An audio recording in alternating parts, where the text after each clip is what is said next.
Boa tarde. Estou muito feliz de voltar na FAAP, em uma das minhas faculdades. Eu sou Cris Kerr e hoje a gente vai falar sobre temas extremamente importantes: vieses inconscientes, diversidade e inclusão.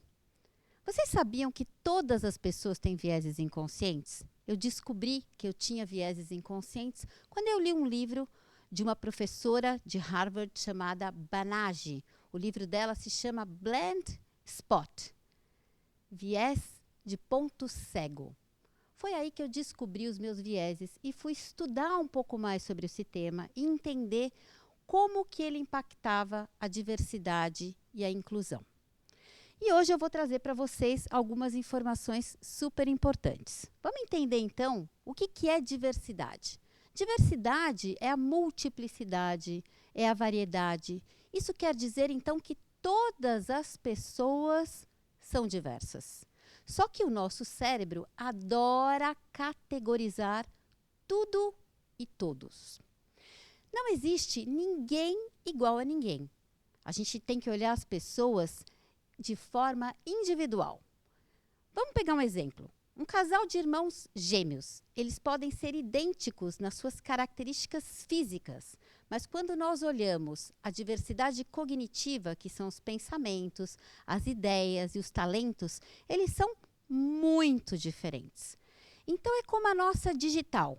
Não tem ninguém igual à nossa digital. Só que para a gente, então, é muito difícil olhar dessa forma. E por que hoje, nas empresas, a gente ouve falar muito sobre os grupos minorizados? Que eles são formados por mulheres, pessoas negras, pessoas do grupo LGBTI+, pessoas com deficiência, porque esses são os grupos com menor representatividade dentro das corporações. Por isso que a gente tem esse olhar. Além disso, quando a gente olha esse grupo na nossa população, hoje a gente tem uma grande população de pessoas negras, que é formada por pessoas pretas e pardas, quase 56% da nossa população. Quando a gente olha mulheres, a gente tem 51,8% de mulheres na nossa população. E pessoas com deficiência, 23,9%. Ou seja, aonde estão essas pessoas quando a gente olha nas instituições e nas empresas? Elas não estão nem nos cargos de alta liderança, nem nos cargos de gestão. E a gente vai entender um pouquinho o porquê disso tudo que está envolvido com os nossos vieses inconscientes.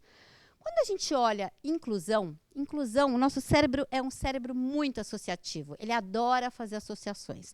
E como a gente ouviu a palavra inclusão muitas vezes relacionada a pessoas com deficiência, inclusão social, a gente guarda essa informação dentro do nosso cérebro. Mas, na verdade, inclusão, a gente está falando de todas as pessoas. Todo mundo precisa se sentir incluído. A gente começa olhando o quê? O senso de pertencimento.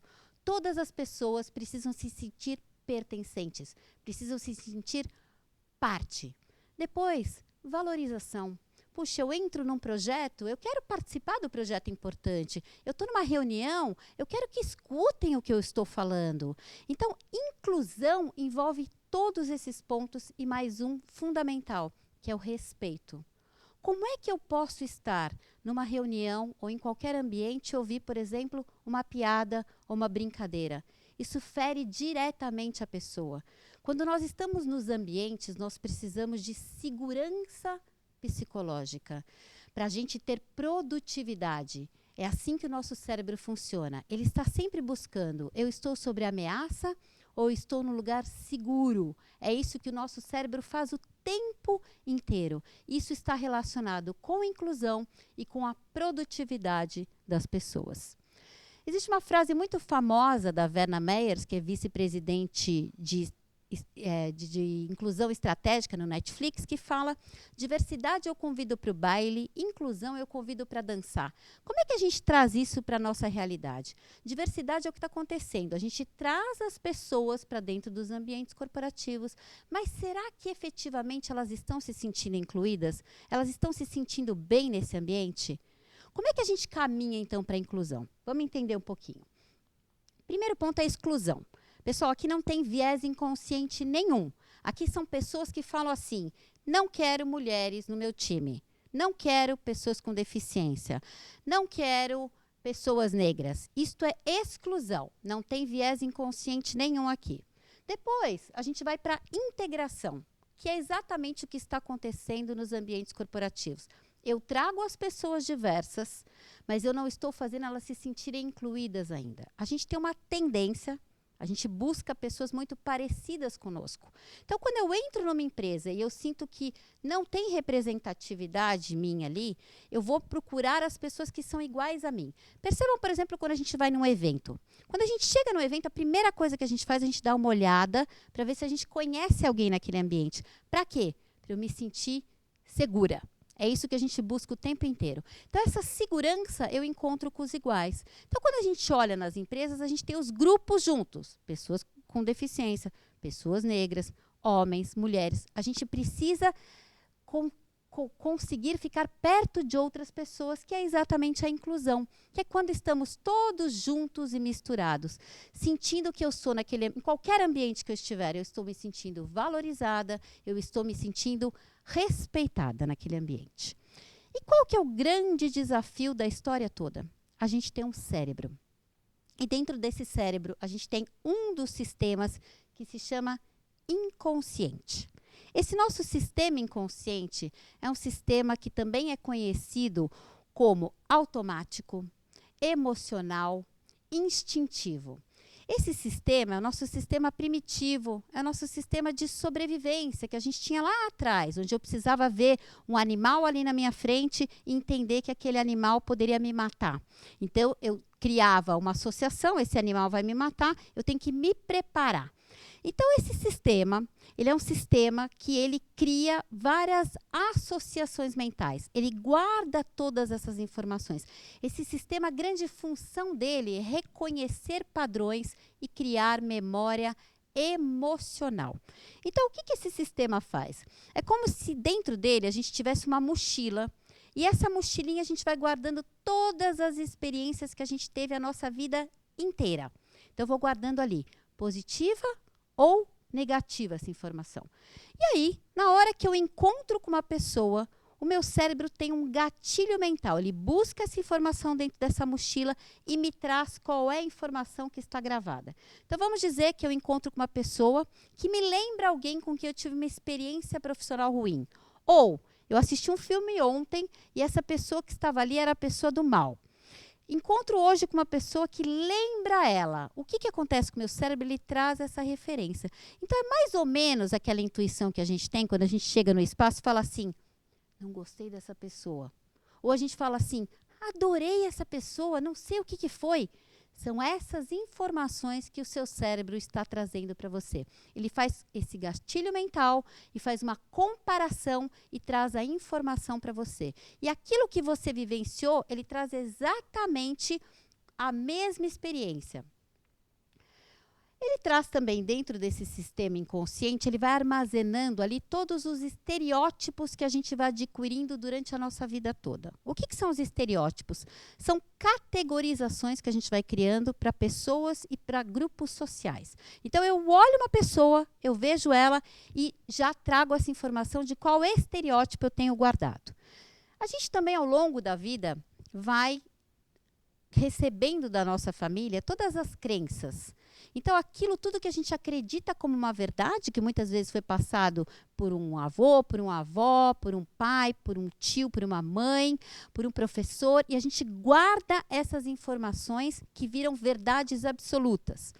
E esses estereótipos e essas crenças levam a gente a ter os preconceitos. O que é o preconceito? É um julgamento, sempre hostil e negativo, referente a alguma pessoa, criado por conta do estereótipo ou das crenças. A gente também tem influência das crenças culturais. A gente está num país que é um país que tem uma cultura ainda muito machista, muito racista, muito homofóbica, muito capacitista, muito classista.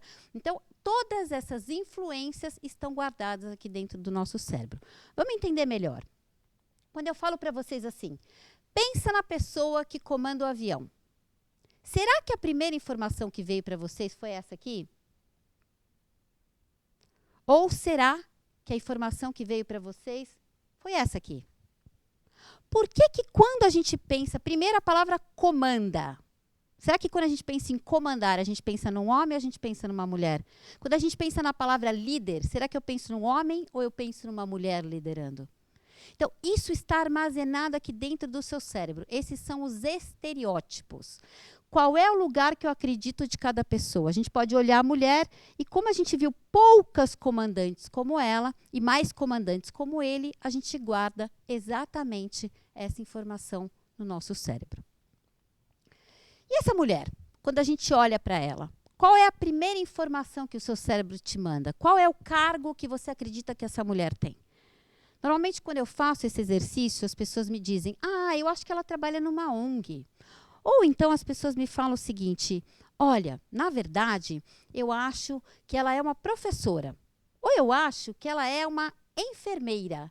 Mas muito dificilmente as pessoas vão me dizer que ela é a pessoa que tem o cargo mais alto na empresa.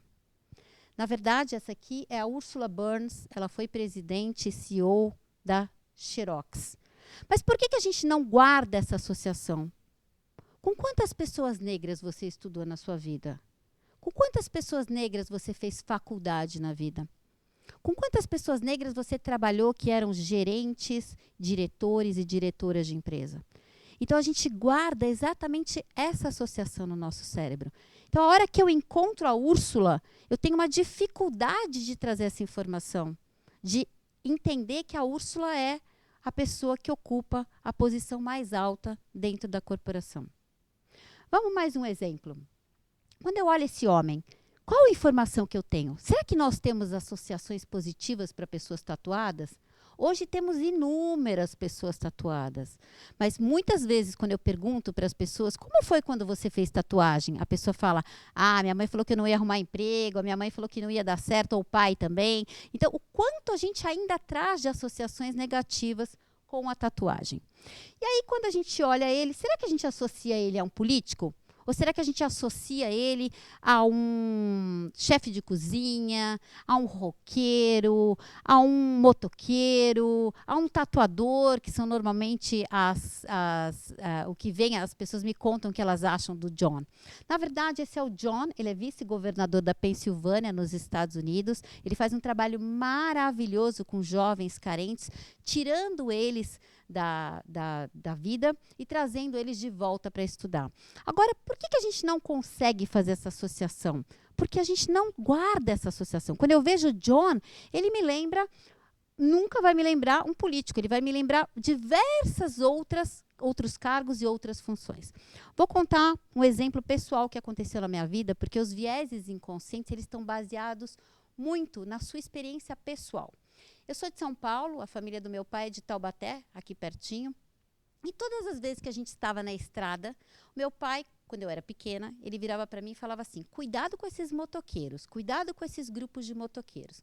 Então, o que eu criei? Eu criei uma crença de que esse grupo não era um grupo muito legal. O que acontece? Uma vez eu sofri um acidente de carro na estrada. E fui socorrida por esse grupo de motoqueiros que ajudou todas as pessoas que sofreram acidente. E foi assim que eu desconstruí uma crença que meu pai tinha passado para mim, sem ele nem saber que ele tinha me passado essa crença. Então, pessoal, o que acontece é que esse nosso cérebro, ele vai armazenando a nossa vida inteirinha, todos os estereótipos daquilo que eu vi, os preconceitos que eu fui adquirindo e as nossas crenças. Quando a gente fala, por exemplo, de pessoas negras, né, as pessoas têm uma tendência a dizer, não, Cristina, na verdade, eu não sou racista. Eu falo, então, vamos fazer um teste para ver se você é racista ou não? Por quê?